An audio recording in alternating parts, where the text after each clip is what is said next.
So once again, John Altinger is not a name you've known. Nobody like that's tried to rent the place from you. Nobody by the name of Jen means anything to you. No. No doubt in my mind at all, Mark. Why? I'm not talking about this. It's ridiculous. Yeah, you're involved over your head. Is anything that you're saying genuine, or is this some sort of tactic? You gotta get away from the acting part, Mark. And It listen. just wasn't professional. It was just like, it was maybe his first time. That's how I thought of it. Hey you, and welcome. My name is Mike, and in this old video, what we're gonna do is we're gonna talk about have a goo and a killer named Mark Twitchell. Yeah, we're going back to Canada, in this one, specifically Edmonton. I don't know why it keeps coming up, I'm sorry, but there really must be nothing to do there. This guy was inspired by the TV show Dexter, pretty well known show, though I think he missed the point because I'm pretty sure Dexter just kills other killers. But what do I know? I've never actually watched the show. In 2008, Mark lured a man named Johnny Altinger to his home, and, well, let's get into it.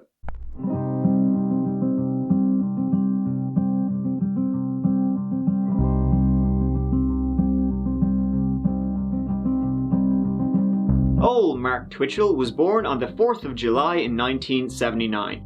Growing up, he had big dreams. Hollywood baby, he wanted to hit the big time. It was blockbuster films he wanted to direct, and he did so in the mega hit Star Wars: Secrets of the Rebellion, a 2007 full-length fan film that was set a few days prior to the original film. Probably relegated to Star Wars Legends by Disney. Oh wait, actually no, it was never released. In September 2008, he also shot a short horror film called House of Cards. It told the story of a man who was lured from an internet dating website to a garage where a killer was lying in wait. Once inside the garage, the unsuspecting victim was attacked and bound to a table and murdered with a butcher knife. I'm trying to think of a Kevin Spacey horror House of Cards joke. Let's move past it. The TV show Dexter, starring, Michael C. Hall, that debuted in 2006, and boy howdy, was Mark a fan. So, taking, I don't know what inspiration from the show, The Kill Room I guess, he decided to make his House of Cards a reality. Catfishing, that was the name of the game. He got on one of those dating apps, he pretended to be a woman. He then decided for the crack to start luring lads over to, well, you know, that horror film. The first time he did it was to a guy named Giles Tetrialt. I'm sure I butchered that, but hey, me mispronouncing stuff is half the fun. When he arrived at the garage, Mark came at him with a stun baton and managed to blindfold him. Thankfully, Giles fought back and managed to escape. However, when outside, the stun baton turned his legs to jelly. When he tried to call for help from a passerby, Mark just ran out and said, "Hey guys, it's all a game, we're just playing around. Hey, we're just playing, just fooling around. Come on Giles, don't be a pussy." When that didn't really work, Mark went back inside and Giles managed to get back in his car and get away. He later explained to police the reason he didn't immediately report this attempted murder to the police was that he said Mark told him if he did, he was gonna, you know, finish the job. His next victim, Johnny Altinger. He wouldn't be so lucky. Johnny Altinger was a 38-year-old man who worked as an oil field equipment manufacturer. On October 10th, 2008, Johnny informed his friends of his plans to meet a woman he'd been chatting with on the online dating website Plenty of Fish. There he met Jen, and they really hit it off. Here's an email Jen sent to Johnny. "Although this sounds exciting, I have to make sure you're not some kind of weirdo, and so far, you seem fairly well put together, but anyone can lie online, right?" They sure can. "I want to play very much, but I have to be cautious, as I'm sure you can understand. If you're okay with this, let me know. If not, we'll have to miss each other. On a lighter note though, if we really get, you said you had 4 days off. How long can I keep you if I choose? Maybe you should pack for a few days. Lol." Johnny didn't pack, which will come up again later. This is the last email Johnny sent to a friend. Oh boy, he thought he was getting real lucky that night. When Johnny arrived at the address provided by Jen, he received a text message telling him to come into the garage where she would be waiting. The same garage Mark tried to get Giles in. It was set up like a kill room from Dexter.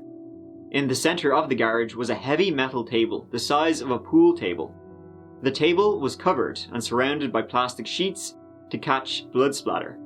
Once Johnny was inside, Mark ambushed him with a butcher knife and a heavy pipe. He bludgeoned Johnny with the pipe and then stabbed him to death. Mark then cut him up and attempted to burn his remains. When this was unsuccessful, he dumped his limbs and organs in a sewer. Following Johnny's disappearance, Johnny's friends started to become pretty worried after they received an email from Johnny telling him that his date was taking him on an extended vacation to Costa Rica. As you do. It's worded very weirdly, just comparing it to the previous email he sent his friend. Hey there, friend I've known for years. I've met an extraordinary woman named Jen, who has offered to take me on a nice, long tropical vacation. We'll be staying in her winter house in Costa Rica. Phone number to follow soon. I won't be back in town until December 10th, and I will be checking my email periodically. See you around the holidays, Johnny. At work, a resignation letter arrived by email, but never responded to a request for a forwarding address for sending the final paycheck. Red flag. Johnny's friends then decided to break into his condominium, only to find his passport, dirty dishes, and no indication of him having packed for a trip. And I guess going on a random trip with someone you've never met before to Costa Rica sounds so believable. Well, as you can imagine, the Edmonton Police Service launched an investigation. During this time, Mark Twitchell would tell a friend on Facebook, "This weekend I made the rounds to 2 Thanksgiving events, and I also had something else keeping me busy. But I'm really concerned about telling anyone because of the implications. Suffice it to say that I crossed the line on Friday, and I liked it." It didn't take long for police to track Mark down. Before Johnny went to Jen's house, he had sent an email to a friend basically saying where he was going, gave them the address. Mark, under interrogation, said he had no idea who Jen or Johnny Altinger were. What? Who? Them? I just like Dexter and want to make movies. I have no idea who you're talking about. I'm here to talk to you tonight because the fact that you happen to be the renter of a garage that has come to our attention due to a missing person. Okay? Now, first of all, can you please state your name for me? Mark Twitchell. I'm just thinking about this. I mean, it's kind of odd that you're filming that kind of thing. Mm-hmm. And we end up drawn to that garage because of a missing person who supposedly went there. That's really freaky too. And as soon as they called me on the phone, as soon as Maxwell called me and said that, this is what's going on, I get this weird chill. No, you've been told that we're looking for a missing man. Mm-hmm. Okay. Have you been told his name? No. Okay. The name is John. Okay. Altinger. Altinger. Okay. Does that name ring a bell to you or mean anything to you? No. Never heard it before? No. Now, do you have any girls that are employed by you or that take part in anything? And it was in and around the same sort of time frame that you were there. That he would have been there. Okay. Like in the afternoon. Really? Yeah. And he was supposed to go there and meet a girl who described the address and told him how to get there. Now this is really met through an internet site. Does the name Jen mean anything to you? No, Constable Maxwell asked me about that too, and yes. I don't know Jen or anything like that. So the name Jen doesn't mean anything to you. You don't know a Jen. You don't have an actress named Jen. Mm-hmm. So once again, John Altinger is not a name you've known. Nobody like that's tried to rent the place from you. Nobody by the name of Jen means anything to you. No. However, when interviewed a second time, Mark really pulled it out of the bag by giving a just ridiculous story. He said he bumped into Johnny before he jetted off to Costa Rica, and Johnny sold Mark his car for $40. There's something else I want to tell you, Mark. And that's that There's absolutely no doubt in my mind that you're involved in the disappearance of John Altinger.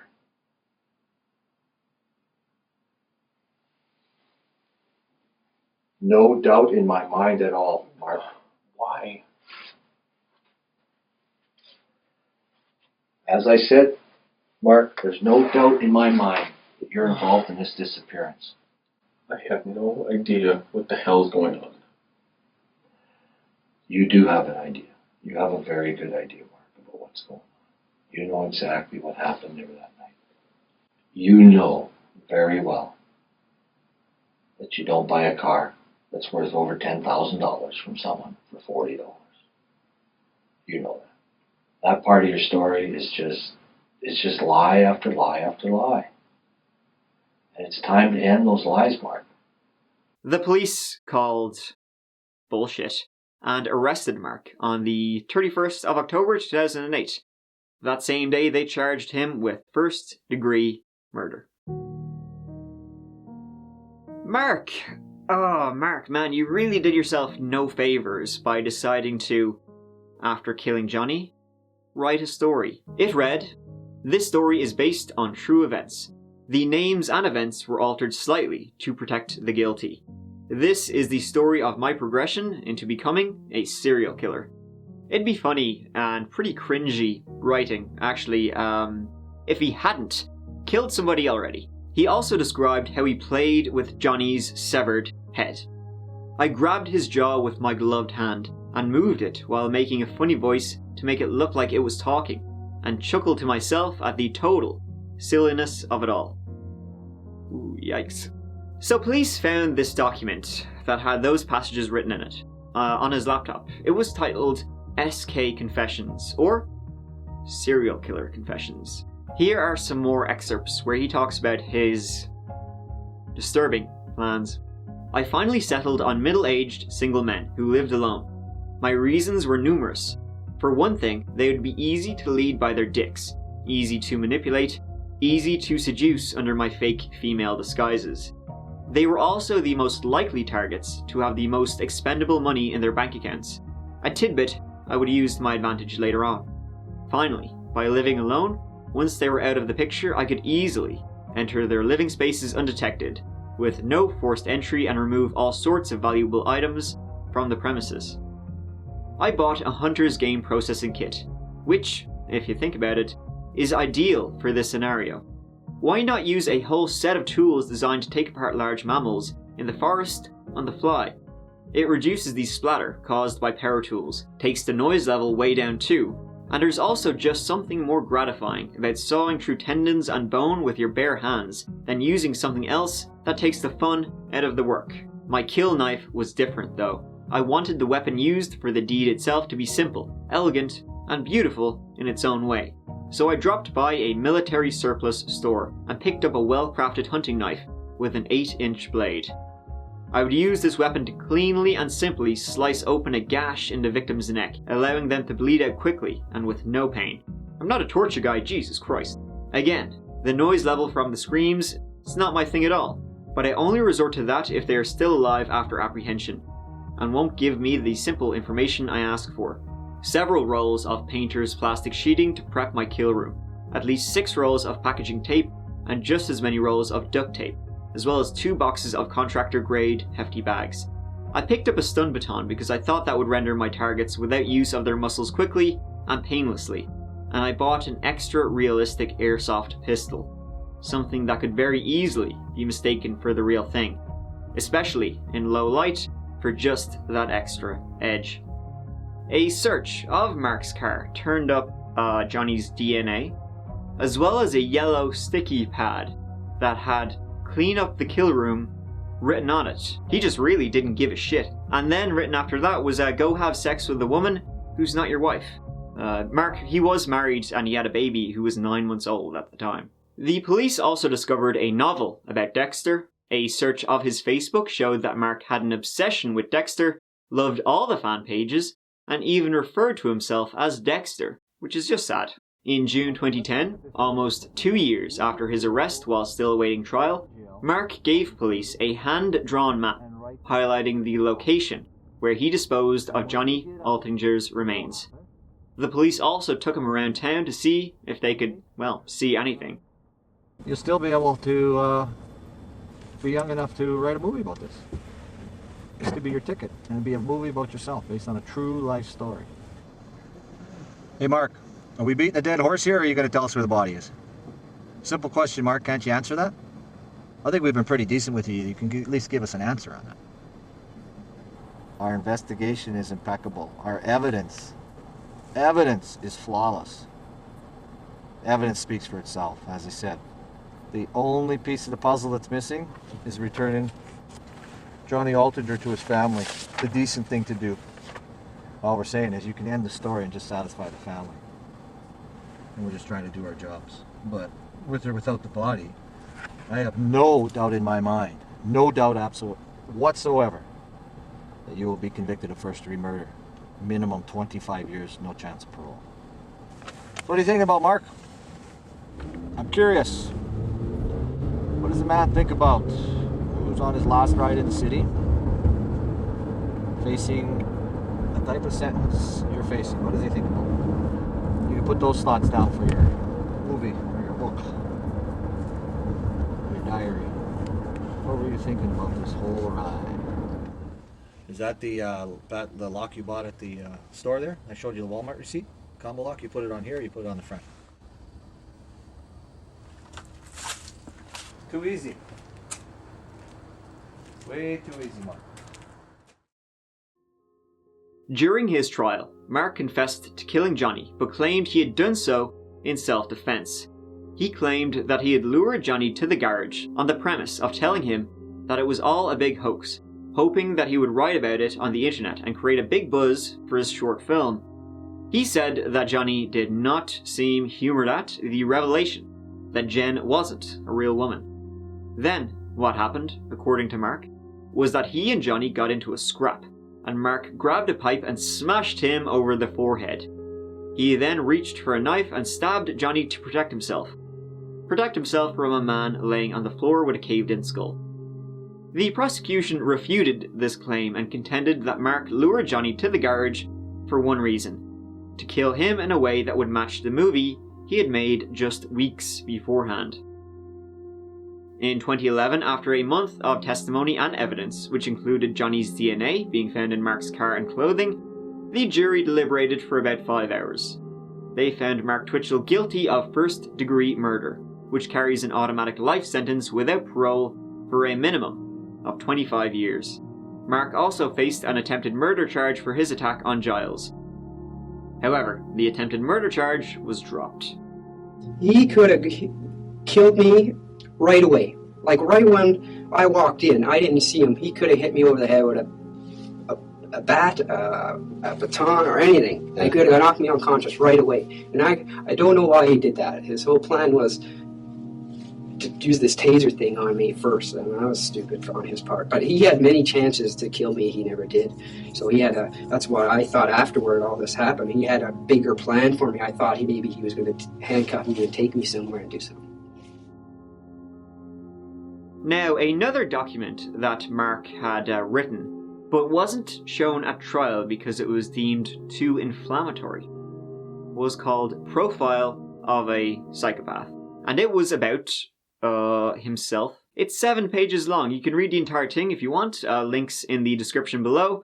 Let's just read some select passages for now. I still lie to my wife to this day. Every day I get up and get dressed into business attire, feed her a line about my appointments for the day, and then leave the house for the day. I set up shop in a coffee shop and work towards producing my film all day long. Then I come home, lie about how it went, and move on with our free time. My whole life I've always just done whatever the hell I wanted, without any consideration for anyone else, and it's never bothered me. I don't experience things like remorse or guilt, even though my wife is by far the greatest woman I've ever known, and excellent mother to our child, and the greatest partner anyone could ask for. I still cheat, but only for the thrill of it, not because I feel neglected or entitled. On my journey of discovering my disorder, I've explored the killer instinct. After all, one does not research this topic without coming across the violent aspects. I have often fantasized about killing people who have wronged me, or threatened to hurt me or my family in the future. But that's where it ends. Actually carrying out such an act doesn't make sense to me. I don't feel that taking someone else's life is worth the loss of my freedom, or the amount of time, energy, and expense one has to put out in order to conduct such acts. It has absolutely nothing to do with the respect for human life or the empathy for a would-be victim's family. My reservation centers entirely around the fact it's an experience like smoking or doing drugs that I simply have never carried an interest in, a hobby that detracts from the rest of my life. Well, he changed his mind on that. In May 2013, Mark purchased a television set for his prison cell so he could catch up on all the episodes of Dexter he had missed. Now, I've never seen it, but apparently the ending of Dexter, it's not great. So that's some satisfaction in the fact that the show Mark based his entire life around has kind of a shitty ending. And I suppose he does too, locked away in prison for 25 years. Oh, he's also on a dating site for inmates, if you're interested. I've made some terrible, regrettable choices in my past, and I've come to terms with the consequences. Now I seek to infuse purpose into my life. Connection is a huge part of that. My creative engine never slows, so I produce artwork constantly and craft novels or screenplays to manifest my relentless imagination. I'm insightful, passionate, and philosophical, with a great sense of humor. I enjoy tennis, chess, and clever storytelling. I love the rain, and the music of artists like Sia, Jackie Evancho, and Arcade Fire. I'm looking for an interesting, intelligent, open-minded, delightfully imperfect woman to relate to and share amusing observations with, as well as potentially a long weekend every few months, if it gets there naturally. Though, if you ever go over to his place by yourself, that's on you. Thank you so much for watching. I really appreciate it. If you'd like to watch some more of my videos, please work away and subscribe to see future ones. I will see you, as always, real soon in the next video. Take care of yourselves. Mike out.